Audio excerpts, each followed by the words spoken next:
여러분, 혹시 미국에서는 이 베이글을 자르는 순간 세금이 붙는 거 아시나요? 우리가 미처 생각하지 못했던 흥미로운 세금의 세계, 걸어서 세금 속으로 함께 떠나보시죠.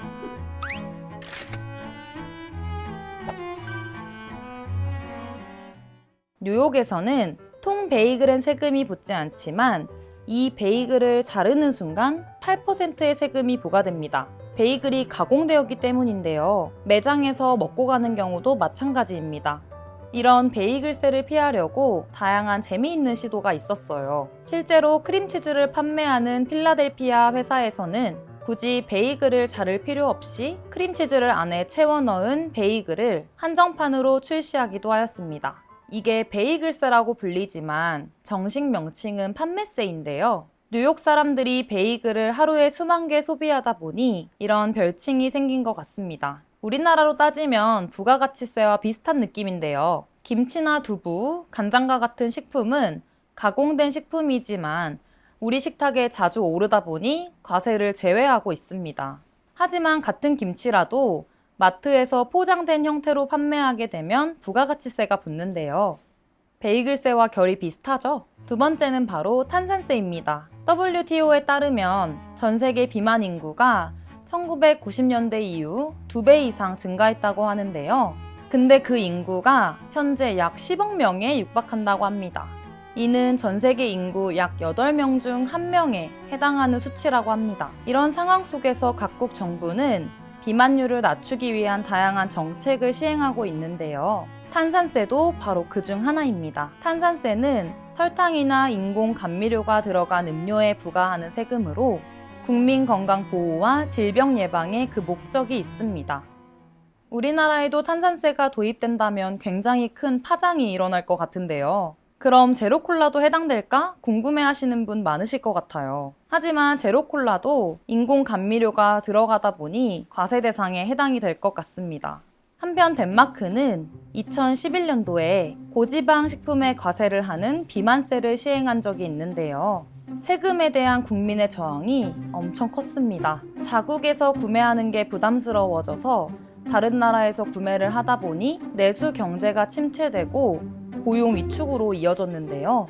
결국 이 비만세는 1년 만에 폐지되었다고 합니다. 아니, 이렇게까지 세금을 부과한다고 하시는 분들이 많으실 것 같은데 사실 과거에는 이보다 더한 세금 제도도 많았습니다. 로마의 콜로세움을 건설한 황제 베스파시아누스는 내전으로 엄청 혼란스러웠던 로마를 기발한 세수 확충으로 일으켜 세우는데요. 혹시 지금 음식을 드시고 계시다면 이 부분은 건너뛰셔도 좋을 것 같습니다. 그 세수 중 하나가 바로 소변세이기 때문인데요. 당시 로마인들은 양털 옷을 굉장히 즐겨 입었다고 해요. 양털을 가공하려면 세탁이 필요한데 소변 속에 포함된 암모니아 성분이 양털의 기름기를 제거하고 표백을 하는데 효과가 좋았다고 합니다. 세탁업자들이 공중 화장실을 돌며 소변을 채취하고 공짜로 이득을 취하자 이를 본 베스파시아누스는 소변에도 과세를 하기로 합니다. 이렇게 거친 세금은 로마의 군비로 사용되며 영토 확장에 크게 기여하기도 했죠.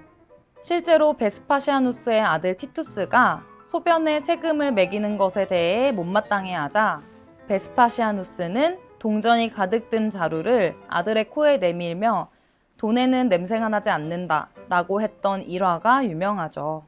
다음은 바로 소금세입니다. 소금은 생존에 필수적이기 때문에 정부가 더 많은 세금을 걷는 방편으로 이용되기도 했는데요. 찬란했던 당나라의 몰락이 바로 이 소금세 때문이라는 이야기가 있을 정도입니다.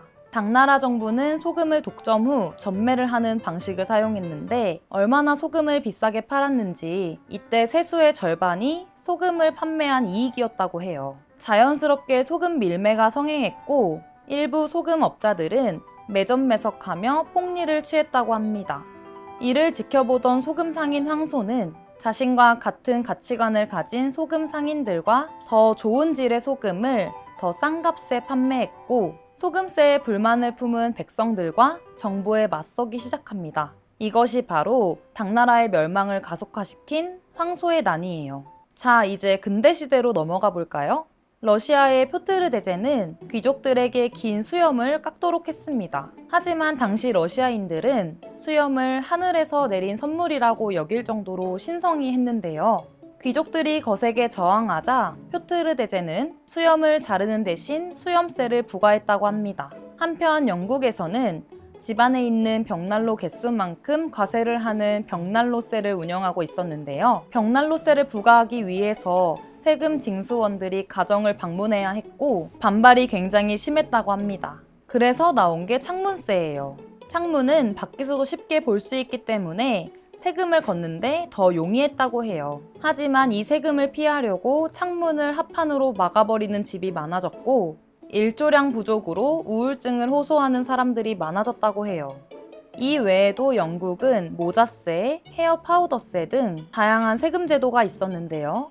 이는 당시 영국이 잦은 전쟁과 산업화를 동시에 겪었기 때문입니다. 독립전쟁과 나폴레옹 전쟁으로 막대한 군사비를 감당해야 했는데요. 국민 전체를 대상으로 하는 재정 동원이 필요했지만 반발이 심해 직접세 도입은 어려웠고 그 대안으로 사치품에 과세하는 간접세가 등장하게 된 것입니다.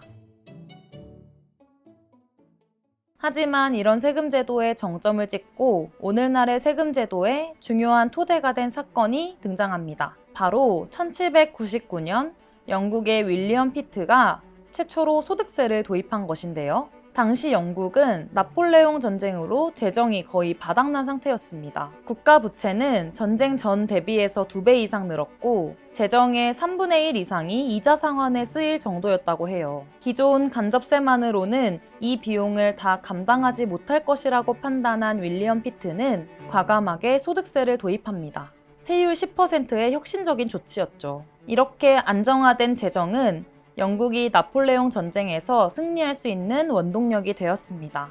이후 소득세는 폐지되기도 했으나 잦은 전쟁 속에서 도입과 폐지를 반복하다 결국 소득세만큼 국가 재정을 탄탄히 할 방법이 없다고 판단하고 영국의 조세제도의 핵심 축이 되었습니다.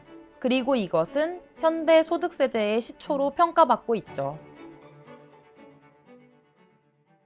역사 속의 기상천외한 세금 제도를 살펴보았으니 이제 현대의 세금 제도에 대해서도 알아볼게요. 최근 논란이 되고 있는 세제 중 하나가 바로 저출산세입니다. 일본이 2026년부터 국민 1인당 매월 500엔의 저출산세를 부과할 예정이라고 하는데요. 이 세금은 출산 장려와 육아 지원금의 재원 마련을 위한 것으로 사실상 독신세가 아니냐는 논란이 컸습니다. 우리나라는 공식적인 독신세나 저출산세가 없지만 연말정산 시 인적공제나 자녀소득 세액공제를 적용하면 미혼인 근로자가 자녀가 있는 근로자보다 더 무거운 세부담을 지게 되는데요.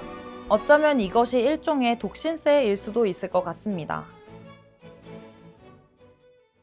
역사 속의 기상천외한 세금 제도들도 그 속에는 각 시대의 사회적 배경과 국가의 운영 방향, 그리고 공동체의 가치가 담겨 있습니다. 창문세가 도시의 풍경을 바꾸고 소금세가 한 나라를 멸망으로 이끌었으며 건강을 위해 탄산세가 도입된 것처럼 말이죠.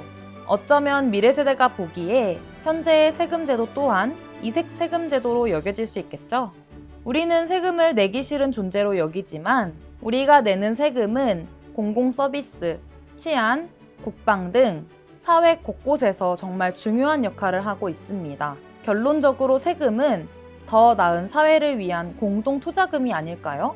그러니까 세금 내고 끝이 아니라 이 세금이 제대로 쓰이는지 계속해서 관심을 가지고 지켜보는 자세가 필요할 것 같습니다. 지금까지 걸어서 세금 속으로 세무하나 이연아 세무사였습니다. 긴 시간 함께 해주셔서 감사드리며 다음번에 더 재미있는 주제로 찾아뵐게요.